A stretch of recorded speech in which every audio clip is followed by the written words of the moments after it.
अध्यक्ष महोदय, मैं आपका आभार व्यक्त करना चाहती हूँ कि आपने मुझे उत्तर प्रदेश की अर्थव्यवस्था, जिसका दावा कर रही प्रदेश सरकार 1 ट्रिलियन इकोनॉमी का, उस पर प्रश्न पूछने का अवसर दिया।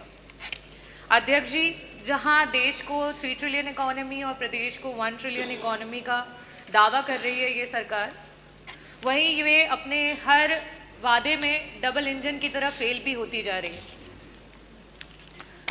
देश को विश्व गुरु बनाने की बात कर रहे हैं, लेकिन आज इकोनॉमिकल डिस्पैरिटी में देश विश्व गुरु बन चुका है। आज अमीर और अमीर होता चला जा रहा है और गरीब होता चला जा रहा है। वो स्वयं आपके आंकड़े बताते हैं कि आज पूरे देश में 60 करोड़ लोग हैं जो कि राशन पे आश्रित हो चुके हैं और प्रति वर्ष 6 करोड़ लोग ऐसे हैं जो आपकी गरीबी रेखा से नीचे चलते चले जा रहे हैं।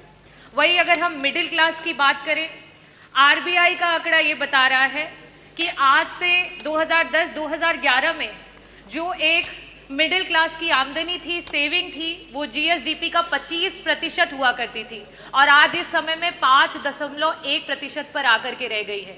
आज गरीब के पास कोई पैसा, आज मिडिल क्लास के पास कोई पैसा नहीं है उसकी पॉकेट में बचाने के लिए।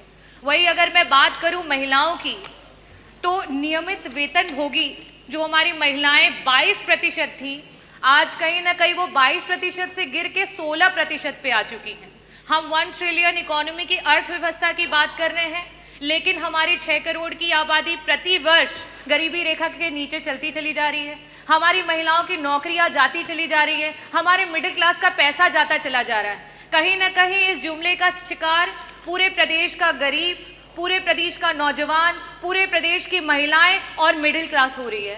मेरा प्रश्न जो था वो अर्थव्यवस्था से लेकर के था कि 1 ट्रिलियन इकोनॉमी प्रदेश कब तक पहुंचा देगा, और साथ ही साथ मेरा प्रश्न था कि वो कौन कौन से विभाग हैं जो सबसे ज़्यादा और सबसे कम कंट्रीब्यूट कर रहे हैं और उनको किस तरीके से उनके कंट्रीब्यूशन को बढ़ाया जाएगा।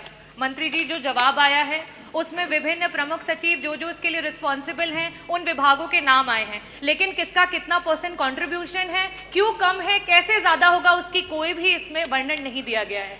मंत्री जी, जो डेटाज अवेलेबल हैं आपके और गवर्नमेंट के, उसके अनुसार एग्रीकल्चर डिपार्टमेंट, इंडस्ट्रियल डिपार्टमेंट और एम्प्लॉयमेंट, ये तीनों मिलकर के ही हमारी अर्थव्यवस्था को सुधार कर सकता है। और आज स्थिति ये है कि अगर हम पिछले वर्ष से अभी के ग्रोथ रेट की बात करें, अगर जिस ग्रोथ रेट से हम चल रहे हैं, आज से आगे आने 20 से 25 सालों में भी हम 1 ट्रिलियन इकोनॉमी तक नहीं पहुंच सकते हैं। हमें 20% ग्रोथ रेट की आवश्यकता है और यहाँ हमारा ग्रोथ रेट 10%, मीन अगर हम देखें तो सिर्फ वहाँ तक पहुँच पाया।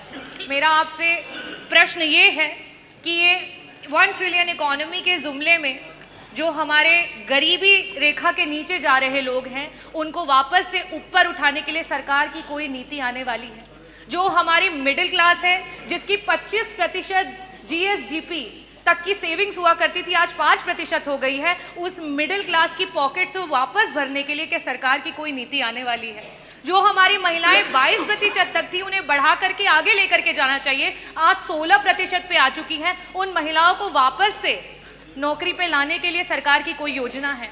और साथ ही साथ मंत्री जी, विभागों का वर्णन आपने तो नहीं दिया, मैं आपसे दूसरा यह सवाल करना चाहूँगी कि एग्रीकल्चर डिपार्टमेंट को 4 गुना काम करना पड़ेगा, हमारे इंडस्ट्री डिपार्टमेंट को 3.5 गुना काम करना पड़ेगा और एम्प्लॉयमेंट रेट को 4 गुना काम करना पड़ेगा। जब आप पिछले 2017 से लेकर के 2025 तक उस ग्रोथ रेट को नहीं कवर कर पाए हैं, तो आगे आने वाले समय में आप 5 साल का दावा कर रहे हैं कि 5 साल में आप 1 ट्रिलियन इकोनॉमी बनाएंगे, आप कैसे बनाएंगे? और मैं पूरी उम्मीद करती हूँ कि मंत्री जी जब भी जवाब देते हैं बहुत ही डेटाज के साथ देते हैं। मैंने जिस तरीके से जीएसडीपी का 25% का डेटा रखा है, महिलाओं का डेटा रखा है, साथ में गरीबी रेखा से प्रति वर्ष जिस तरीके से लोग नीचे आते जा रहे हैं उनका डेटा रखा है, मैं पूरी उम्मीद करती हूँ कि उस डेटाज के साथ ही जवाब मिलेगा। बहुत बहुत धन्यवाद।